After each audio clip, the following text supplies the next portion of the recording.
दोस्तों, क्या आपने कभी सोचा है कि जिस शरीर को हम पूरी जिंदगी में कहते हैं, मृत्यु के बाद उसे एक पल के लिए भी अकेला क्यों नहीं छोड़ा जाता? क्यों परिवार के लोग रात भर उसके पास बैठते हैं, दीपक जलाते हैं और कहते हैं कि अंतिम संस्कार होने तक शव को अकेला नहीं छोड़ना चाहिए? दोस्तों, यह केवल एक परंपरा नहीं है, बल्कि गरुड़ पुराण में छुपा हुआ जीवन और मृत्यु का गहरा रहस्य है। दोस्तों, गरुड़ पुराण के अनुसार इस संसार में जो भी जन्म लेता है उसका अंत निश्चित होता है। मनुष्य हो, देवता हो, पशु हो या पक्षी, यहाँ तक कि सूर्य, ग्रह और नक्षत्र भी अपनी एक निश्चित आयु पूरी करते हैं। दोस्तों, इसी को जन्म और मृत्यु का चक्र कहा गया है। इस चक्र में आत्मा अपने कर्मों और अपने विचारों के अनुसार अलग अलग योनियों में जन्म लेती रहती है और यह क्रम तब तक चलता रहता है जब तक आत्मा को मोक्ष प्राप्त नहीं हो जाता। दोस्तों, गरुड़ पुराण मृत्यु को अंत नहीं बल्कि एक नई यात्रा की शुरुआत मानता है। राधे राधे दोस्तों, जय श्री हरि। कैसे हैं आप सब दोस्तों?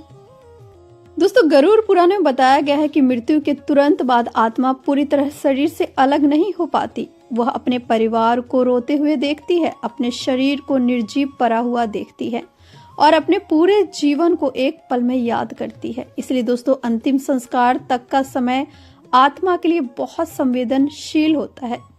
इसी कारण शव को अकेला नहीं छोड़ा जाता। सबसे पहला कारण सुरक्षा और सम्मान से जुड़ा होता है। जब शरीर में प्राण नहीं रहते तब वह पूरी तरह असहाय हो जाता है। यदि शव को अकेला छोड़ दिया जाए तो कीड़े मकोड़े, चींटियां या अन्य जीव शरीर को नुकसान पहुंचा सकते हैं।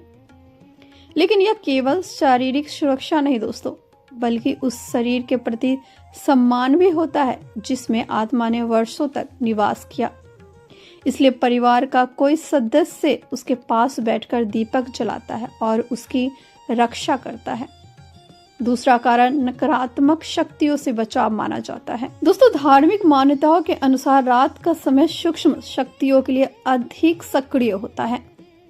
गरुड़ पुराण कहता है कि जब शरीर में प्राण नहीं रहते तो वह एक प्रकार की निष्क्रिय ऊर्जा बन जाता है। यदि शव को अकेला छोड़ दिया जाए तो नकारात्मक शक्तियों का प्रभाव उस स्थान और परिवार पर पड़ सकता है। इसलिए शव के पास दीपक जलाया जाता है, मंत्र बोले जाते हैं और कोई न कोई जाग कर बैठा रहता है ताकि वातावरण पवित्र और सुरक्षित बना रहे। दोस्तों, तीसरा और सबसे भावनात्मक कारण आत्मा का अपने शरीर और परिवार से जुड़ाव है। गरुड़ पुराण के अनुसार जब तक अंतिम संस्कार नहीं होता तब तक आत्मा किसी न किसी रूप में अपने शरीर और अपने परिजनों से जुड़ी रहती है। वह महसूस करती है कि उसके साथ कैसा व्यवहार हो रहा है। यदि शव को अकेला छोड़ दिया जाए तो वह आत्मा को असुरक्षा और पीड़ा हो सकती है। इसलिए सबके पास बैठना केवल परंपरा नहीं बल्कि आत्मा को यह विश्वास दिलाने का तरीका है कि वह अकेली नहीं है। दोस्तों, कई बार ऐसी परिस्थितियां भी आती है जब अंतिम संस्कार तुरंत नहीं किया जाता। यदि किसी व्यक्ति की मृत्यु सूर्यास्त के बाद होती है तो हिंदू मान्यताओं के अनुसार उसी समय दाह संस्कार नहीं किया जाता। माना जाता है कि रात में किया गया दाह संस्कार आत्मा की गति को बाधित कर सकता है। इसलिए शव को रात भर घर में रखा जाता है और सुबह विधि विधान से अंतिम संस्कार किया जाता है। दोस्तों, इसी प्रकार यदि किसी व्यक्ति की मृत्यु पंचक काल में होती है तो पंचक समाप्त होने तक दाह संस्कार रोका जाता है और विशेष धार्मिक उपाय किए जाते हैं ताकि किसी भी दोष का प्रभाव समाप्त हो जाए। कई बार ऐसा भी होता है कि मृतक की संतान दूर होती है, तब उनके आने तक अंतिम संस्कार रोक दिया जाता है क्योंकि संतान के हाथों किया गया दाह संस्कार आत्मा को विशेष शांति देने वाला माना गया है। दोस्तों, गरुड़ पुराण हमें केवल मृत्यु की जानकारी नहीं देता बल्कि जीवन का सबसे बड़ा सत्य भी सिखाता है। यह हमें याद दिलाता है कि जो कुछ आज हमारा है वह एक दिन यहीं रह जाएगा। शरीर, धन, पद और संबंध सब यही छूट जाते हैं।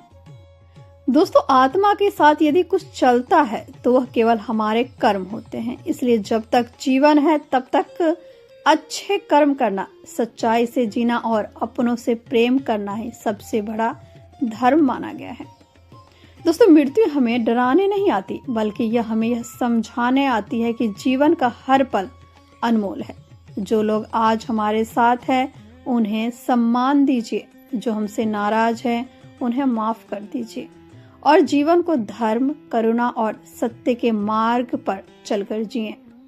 क्योंकि दोस्तों, गरुड़ पुराण कहता है कि मृत्यु के बाद कोई साथ नहीं जाता, लेकिन जीवन में किया गया हर कर्म आत्मा के साथ हमेशा चलता है।